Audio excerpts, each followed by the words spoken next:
আজ একটি ভিন্ন ধরনের ভিডিও আমি করতে চলেছি।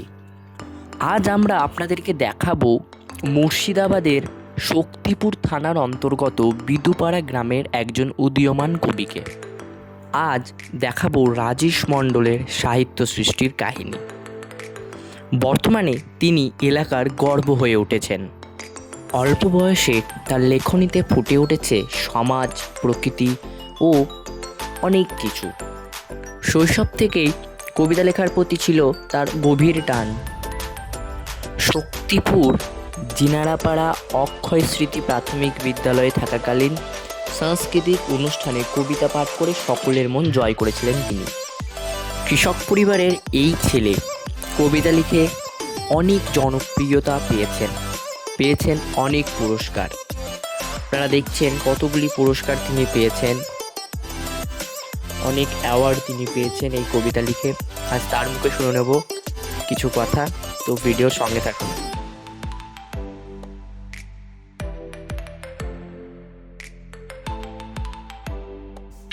এগুলি হচ্ছে তার কবিতা লিখে পাওয়া সম্মান। পুরস্কার আছে, মেডেল রয়েছে, সার্টিফিকেট রয়েছে, তোমরা দেখতেই পাচ্ছ। অসংখ্য সম্মান কিন্তু উনি পেয়েছেন কবিতা লিখে।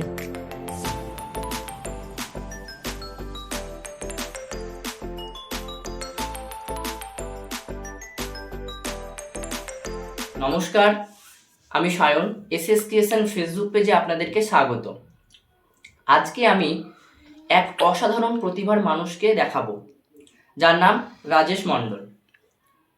ওনার কলমের দক্ষতায় রচিত হয়েছে 351টি কবিতা এবং আমরা উপহার পেয়েছি 2টি কাব্যগ্রন্থ। প্রথম কাব্যগ্রন্থ অন্তরালে ও দ্বিতীয় কাব্যগ্রন্থ যে বোঝে সে খোঁজে। 63টি ম্যাগাজিনে ওনার কবিতা রচিত হয়েছে। ওনার প্রথম কবিতা প্রকাশিত হয় 2016 সালে কলকাতার বুলবুল পত্রিকায়, মুর্শিদাবাদের ঘোল্লায় বসবাসকারী শাহউল আলম পাপনের সহায়তায়। ছোটবেলায় মাকে হারিয়ে এক অজানা স্বপ্ন নিয়ে লিখে চলেছেন রাজেশবাবু। পেয়েছেন অসংখ্য সম্মান এবং অসংখ্য মানুষের ভালোবাসা। পেয়েছেন 41টি পুরস্কার। নিজ গ্রাম থেকে 3টি পুরস্কারে সম্মানিত হয়েছেন রাজেশবাবু। 2023 ও 2024 বিদুপাড়া সার্বজনীন শিব দুর্গা পূজা উপলক্ষে পরপর 2বার ও ভারত সেবাশ্রম সংঘ অনুমোদিত স্বামী শঙ্করানন্দ প্রতিষ্ঠিত বিদুপাড়া হিন্দু মিলন মন্দির থেকে কৃতি সম্বর্ধনা পেয়েছেন 2026 সালে। এই কিশোর কবির শৈশব কেটেছে মামার বাড়ি তথা শক্তিপুর থানার অন্তর্গত জিনারাপাড়া অক্ষয় স্মৃতি প্রাথমিক বিদ্যালয় স্কুল থেকে এই কবির শিক্ষা শুরু হয়। কুমার মহিম চন্দ্র ইনস্টিটিউশন থেকে মাধ্যমিক ও উচ্চ মাধ্যমিক পাশ করেন এই কবি। ছোটবেলায় মা মারা গেলেও অনেক আদরের মধ্য দিয়ে কাটান এই কবি, এটাই কবির কাছে আমরা জানতে পেরেছি। দিদা অন্নপূর্ণা দেবী, বড় মামা তাপস বিশ্বাস, ছোট মামা নিমাই বিশ্বাস, মাসি ভারতী বিশ্বাস, বড় মামি টুসন বিশ্বাস, ছোট মামি অর্পিতা বিশ্বাস তাকে খুব আদর যত্নে মানুষ করেছেন। এমনটাই আমরা শুনতে পাই কবির মুখে। কবি বলেন তিনি তার বাবার আশীর্বাদ নিয়ে কবিতা লেখা শুরু করেছেন। আজ আমরা কবি রাজেশ মণ্ডলের কাছ থেকে শুনবো তার লাইফস্টাইলের গল্প। আজ আমাদের পাশে রয়েছেন কবি রাজেশ মণ্ডল। তার যে 2টি কাব্যগ্রন্থ সেটা আমাদের দর্শকদের দেখানোর জন্য একটু অনুরোধ করছি আপনাকে। নমস্কার, আমি রাজেশ মণ্ডল। আন্তর্জাতিক কলকাতা বইমেলা 2024 সালে প্রকাশিত হয়েছে আমার প্রথম কাব্যগ্রন্থ অন্তরালে, নবপরিচয় প্রকাশনী থেকে অন্তরালে প্রকাশিত হয়েছে। এই দুফরমার বই, এটার মধ্যে রয়েছে 32টি কবিতা। আমার দ্বিতীয় কাব্যগ্রন্থ বের হয়েছে যে বোঝে সে খোঁজে, নৈবেদ্য প্রকাশনী থেকে, শুভম মুখার্জির অনুপ্রেরণায় প্রকাশক শুভম মুখার্জির সহায়তায়। এটা আমার এক ফরমার বই। এটার মধ্যে রয়েছে আমার জনপ্রিয় 11টি কবিতা।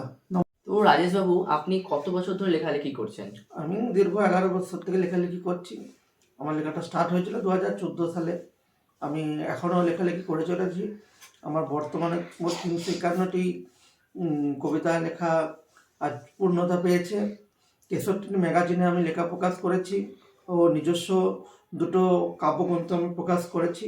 প্রথম কাব্যগ্রন্থ অন্তরালে অন্তরাল নবপরিচয় প্রকাশনী থেকে। আর দ্বিতীয় কাব্যগ্রন্থ প্রকাশ করেছি যে বোঝে সে খোঁজে নৈবেদ্য প্রকাশনী থেকে। এটা প্রকাশে সহায়তা করেছিলেন শুভম মুখার্জি, নৈবেদ্য প্রকাশনীর প্রকাশক। তো আপনার যে প্রথম কবিতা প্রকাশিত হয় সেই কবিতাটার নাম কি ছিল? আমার প্রথম কবিতা প্রকাশিত হয়েছিল ধর্ম কি বুলবুল পত্রিকায় 2016 সালে, যার সম্পাদক ছিলেন SM সিরাজুল ইসলাম। ওটা আমাকে পাপনদা সহায়তা করেছিলেন 2016 সালে। গোল্লা নিবাসী শাহ অলিউল আলম পাপন মহাশয়, ওনার সহায়তায় আমার প্রথম লেখা প্রকাশিত হয়েছিল।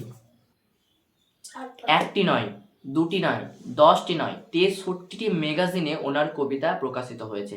তো রাজেশ বাবু, এই সাফল্যের পিছনে অনেকজনের অবদানই তো রয়েছে। হ্যাঁ, অবশ্যই অবদান হয়। বা সাধারণ মানুষের ভালোবাসা, মানুষের আশীর্বাদ ছাড়া তো কোনো কিছুই সম্ভব নয়। আর এর পিছনে রয়েছে এক অস্বাভাবিক কারণ। এটা আমি দীর্ঘ প্রচেষ্টা এবং দীর্ঘ অনেক পরিশ্রমের পর আজ এই সফলতা, দীর্ঘ 11 বছরের পরিশ্রম, এটা আমাকে আজ এই জায়গায় নিয়ে গিয়েছে। অতএব মানুষের উদ্দেশ্যে আমি একটা কথাই বলবো যে মানুষ চেষ্টা করলে সব কিছুই পারে। অতএব ব্যর্থতা মানুষের জীবনেই আসবেই। অতএব মানুষকে সফলতা না আসা অবধি মানুষকে চেষ্টা করে যেতেই হবে, আমি এটুকুই বলবো। আর আমার ভিডিও বানানোর আজকে বিশেষ কারণ হচ্ছে যে বর্তমান শিশু থেকে যুব সমাজ সব কিছুই আজ স্মার্টফোনে আজ আবদ্ধ হয়ে যাচ্ছে। অতএব মানুষ বই পড়ার নেশাটা আস্তে আস্তে হারিয়ে যাচ্ছে আমাদের সমাজ থেকে। যাতে মানুষকে আবার পুনরায় বইমুখী করে তোলা যায়, তাই আজকের ভিডিওটি আমার কাছে খুব গুরুত্বপূর্ণ। আমি মানুষকে বলবো যে আপনারা বই পড়া, ধরুন বই কিনুন, বই উপহার দিন, বই পড়ুন।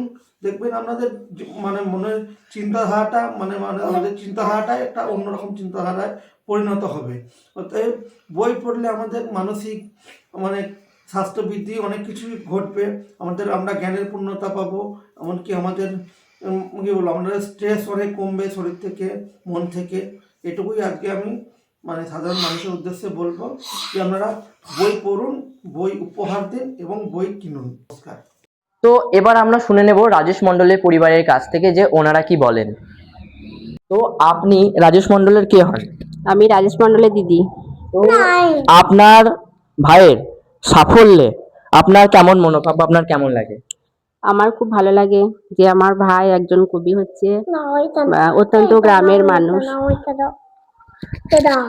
অত্যন্ত গ্রামের একজন কৃষকের ছেলে যে কবি হওয়ার স্বপ্ন রেখেছে, সেই স্বপ্ন যেন সার্থক হয়।